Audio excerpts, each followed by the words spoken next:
자, 공무원 된 지 1년 6개월 되는 새내기 주무관. 어머님이 아들 영정사진 앞에서 무릎을 꿇고 한참을 오열하시더라고요. 네, 오늘 새벽 6시에 이제 고인의 발인식이 진행이 됐고요. 발인식 끝나고 운구차가 이제 고인의 생전 근무지인 김포시청으로 이동했습니다. 유가족과 동료 공무원 그리고 시민까지 400여 명이 참석한 가운데 노제가 진행이 됐습니다. 숨진 공무원의 아버지는요, 아들 부고 소식으로 충격받아서 한동안 자택에서 몸을 못 가누다가 겨우 참석했다고 전해지고 있고요. 어머니는 우리 아들 어디 갔냐, 우리 아들 어떡하냐 오열했습니다. 같은 부서 동료 직원들도 고인의 이름을 부르면서 지켜주지 못해서 미안하다, 이 울음을 숨기지 못했습니다.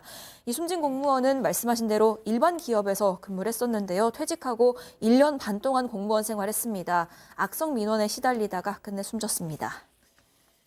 자, 이 도로 파임, 이 보수공사 이거를 관리 감독하려고 새벽 1시까지 현장을 지키면서 동분서주했던 게 고인입니다. 자, 그런데 그날부터 좌표를 딱 찍혀가지고 계속 시달림을 당했다는 거 아닙니까? 네, 그러니까 온라인 카페에 이 공사를 승인한 공무원 이래서 뭐 이름, 연락, 소속 부서, 직통 전화번호까지 다 적힌 거예요.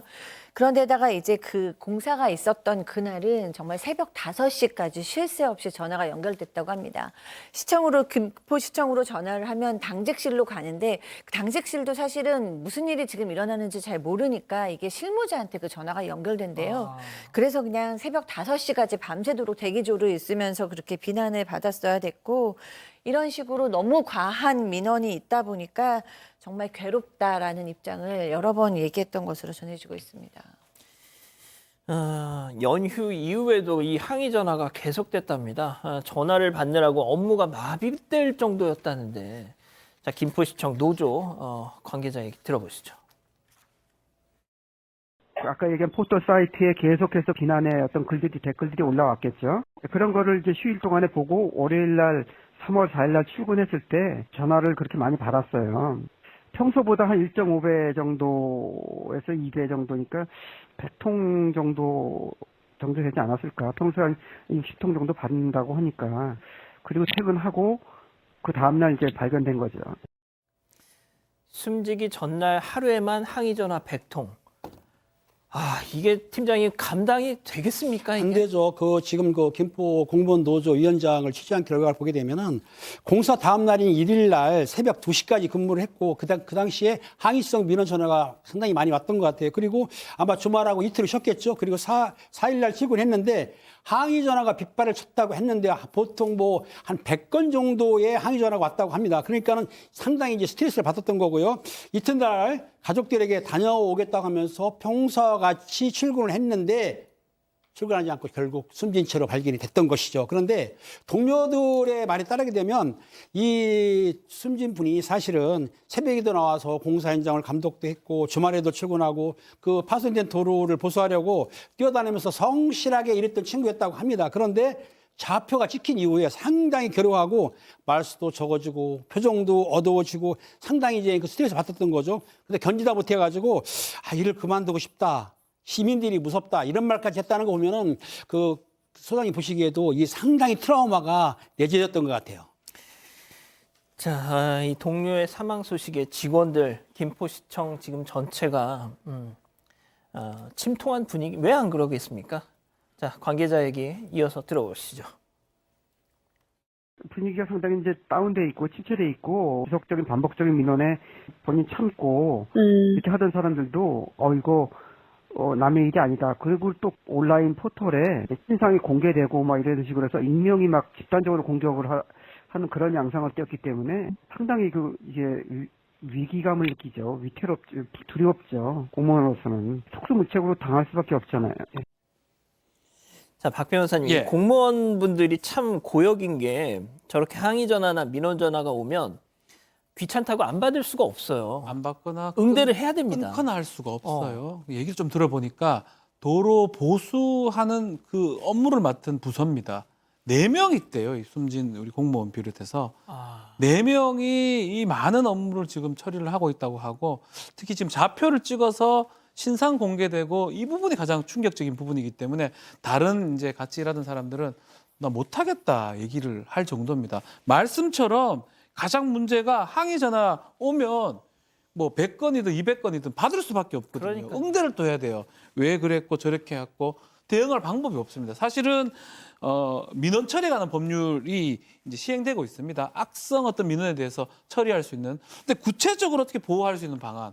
예를 들어 처벌을 한다든지 민원인한테 끊어도 된다. 뭐 근데 그런 어떤 구체적인 방안이 없습니다. 그러다 보니까 법은 있지만 사실은 좀 뭐 방법 자체가 없다고 하고 또 이런 것 때문에 안타까운 일이 발생한 게 아닌가 생각이 듭니다.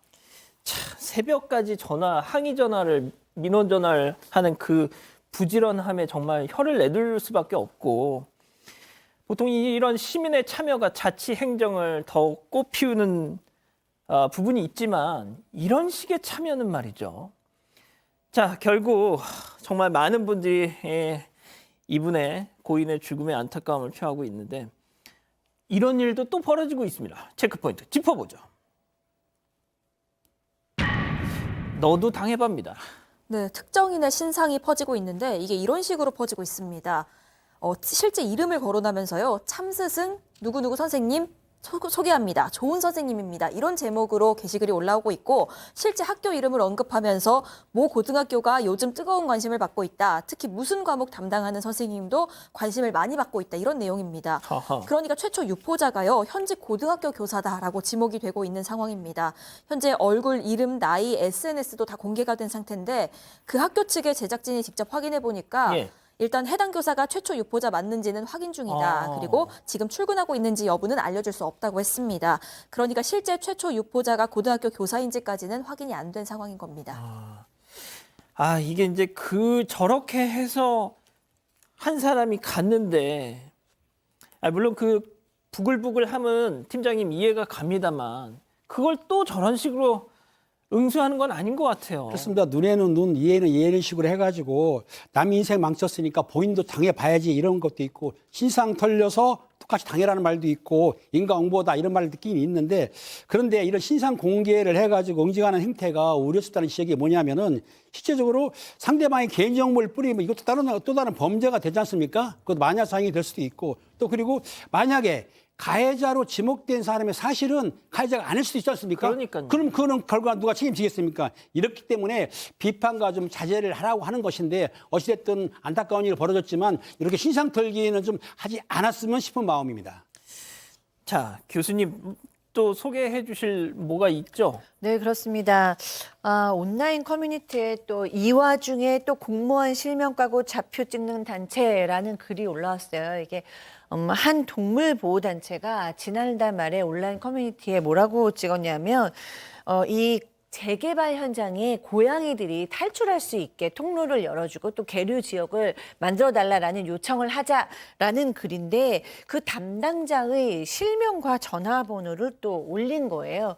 그러니까 그 아래 그 댓글이 게재된 전화번호로 전화하면 되냐, 어제 전화했다, 어제 시청과 구청 모두 민원 넣었다, 제발 여러 사람들이 다 연락을 해줘라, 민원 넣어줘라, 막 이런 글이 있는 거예요. 그러니까 또 좌표 찍기가 있었다는 것 때문에 또 이거에 대해서도 또 시민들이 또 분노가 이어지니까 공무원의 실명과 연락처는 지웠지만 여전히 그 민원 내용과 그 민원을 할 수 있는 연락처는 남겨두었다고 합니다. 박 변호사님 어떻게 해야 될까요?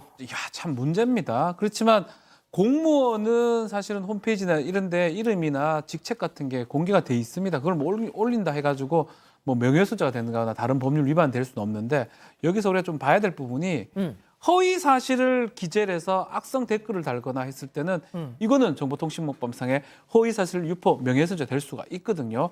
근데 잘 안 하죠. 이걸 잘 처벌 안 해요. 공무원 같으면 잘 안 하는 경우가 많기 때문에 반복이 되는 것 같아요.